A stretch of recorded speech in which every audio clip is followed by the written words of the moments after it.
Pour une écoute optimale, le port d'un casque audio est vivement conseillé.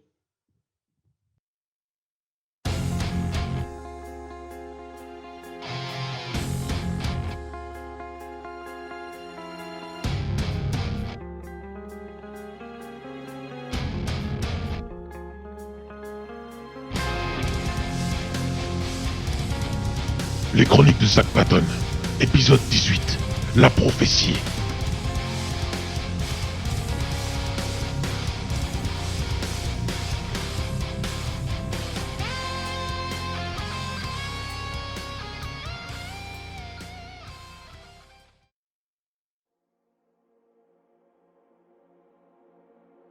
Je suis quoi?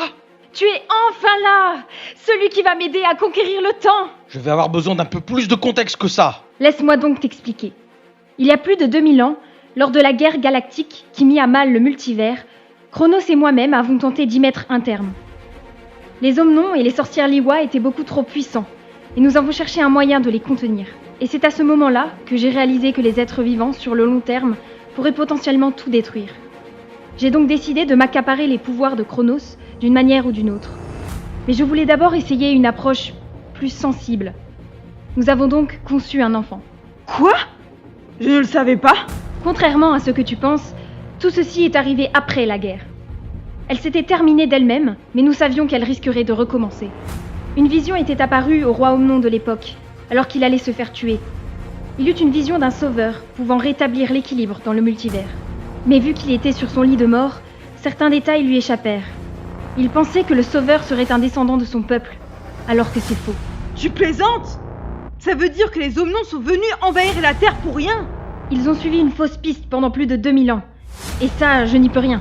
Donc tout ce qui nous est arrivé, l'attaque sur Terre, la mort de Max, de mon père, de mon frère, et de tant d'humains, tout ça c'est arrivé pour du vent? Si tu n'étais pas né, Zack, je t'aurais répondu oui. Mais tu as vu le jour, et tout ceci nous a amenés à cet instant présent. Cette prophétie s'est révélée à nous de la même manière, mais nous avions compris ce qui allait se passer. Le multivers allait connaître un événement transformateur, qui serait amené par un être capable d'y apporter un équilibre, une balance juste entre le bien et le mal. Mais c'est tout ce que nous savions. Mais il est où le rapport avec moi? L'enfant que nous avions conçu avec Chronos, Laetera, a grandi en voyageant dans le multivers, et elle a décidé de s'installer sur Terre, dans l'univers Alpha, qui était à ses yeux la plus belle planète qu'elle ait jamais visitée. Et elle a fini par elle aussi découvrir l'amour auprès des humains. Et de fil en aiguille, tu es arrivé au monde, Zack. Quoi? Zack est un descendant de Chronos et moi-même, oui. Comprends-tu maintenant pourquoi tu peux utiliser le gantelet et l'épée sans problème? Notre sang coule dans tes veines. Le cycle a enfin atteint maturation, et la boucle est bouclée. Te voilà devant moi, avec toute ta puissance libérée, prêt à apporter l'équilibre au multivers. C'est des conneries. C'est pas possible. Zack. C'est une prophétie tellement conne que je n'y comprends rien.